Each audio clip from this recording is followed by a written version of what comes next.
আজকে আমি আপনাদের সাথে এমন একটা গল্প শোনাবো যেটা হয়তো আপনাদের জীবনে হয়তো ঘটে গেছে, হয়তো বা আমার জীবনে ঘটে গেছে। তাহলে চলুন শুনি কি সেই গল্প। এটি একটি ছোট্ট গ্রামের ছোট্ট একটা মধ্যবিত্ত পরিবারের গল্প, যেখানে রয়েছেন একজন বৃদ্ধ বয়স্ক ভদ্রমহিলা, যিনি এই পরিবারের হেড।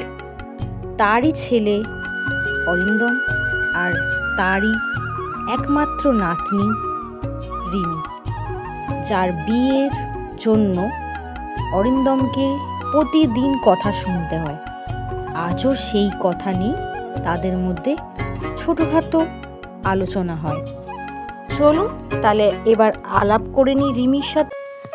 রিমি হচ্ছে তার ঠাকুমার আদরের নাতনি, আর যে 12 ক্লাস পাশ করার পর তার গ্রামেরই কলেজে ভর্তি হয়েছে। আর ভর্তি হওয়ার পরই তার মনে একজন মানুষের সাথে পরিচয় হয়েছে, যাকে রিমি ভালোবাসে। আর এই কথাটি তার বাড়িতে বা তার গ্রামের মানুষরা কেউ জানে না। তাহলে চলুন দেখা যাক রিমির ভালোবাসা কত দূর এগোয়। এই যে নিলয়বাবু, এনার কথাই তোমাদেরকে আজকে বলছিলাম। ইনি হচ্ছেন রিমির মনের মানুষ। রিমি নিলয়কে ভালোবাসলেও নিলয়বাবু কিন্তু রিমিকে ভালোবাসেন, ভালোবাসার অভিনয় করেন। রিমির ভালোবাসার নিলয়বাবুর কাছে সত্যি হলেও নিলয়বাবুর কাছে রিমি তার একটা খেলার পাত্র মাত্র।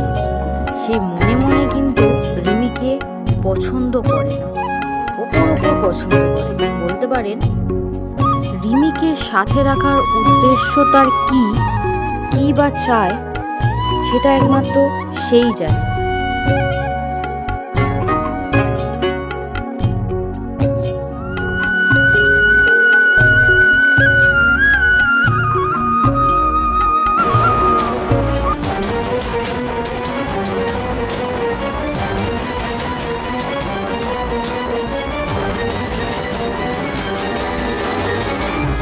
কত সুন্দর সেটা তো বোঝাই যাবে। ভাগ্য তো সবসময় তার কাজে লাগে না, তাই পরিবেশের চাপে পড়ে তাদেরকে বিয়ের বাঁধনে বাঁধতে হয়।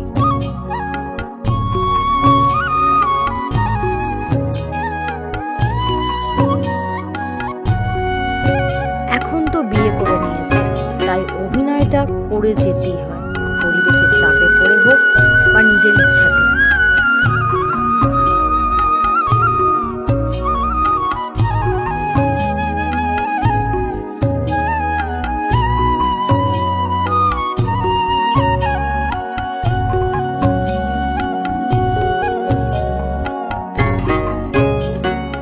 হ্যাঁ, অভিনয়টা কিন্তু সে ভালোই পারে, কিন্তু সে অভিনয় করতে করতে তার ভয়ানক মনের ইচ্ছাটা সে পূরণ করে ফেলে। কি জানেন?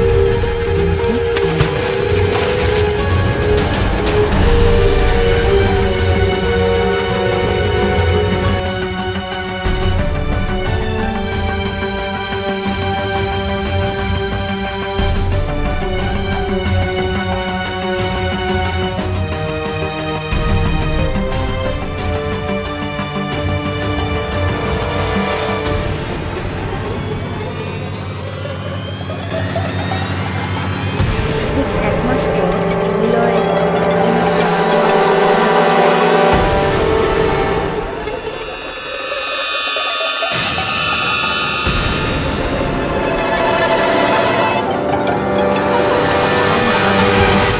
তার লক্ষ্যটা পূরণ করেই ফেলেছে। আমি যে পাপ করেছি সব এখান থেকে শুরু। তো ও আবার কি জিনিসটা কি ফিরে আসছে, পাগল প্রমাণ করার কথা বলছে। এটা কোনোদিনই হতে পারে না, কারণ মানুষ যখন যায় কোনোদিন ফিরে আসে, আর আমাকে কেউ জানতেও পারবে না জিনিসটা। আজ সে খুবই খুশি, কারণ সে তার বহু পুরনো মনের ইচ্ছা আজ পূরণ করে ফেলেছে। রিমিকে সে চিরকালের মতো শেষ করে দিল।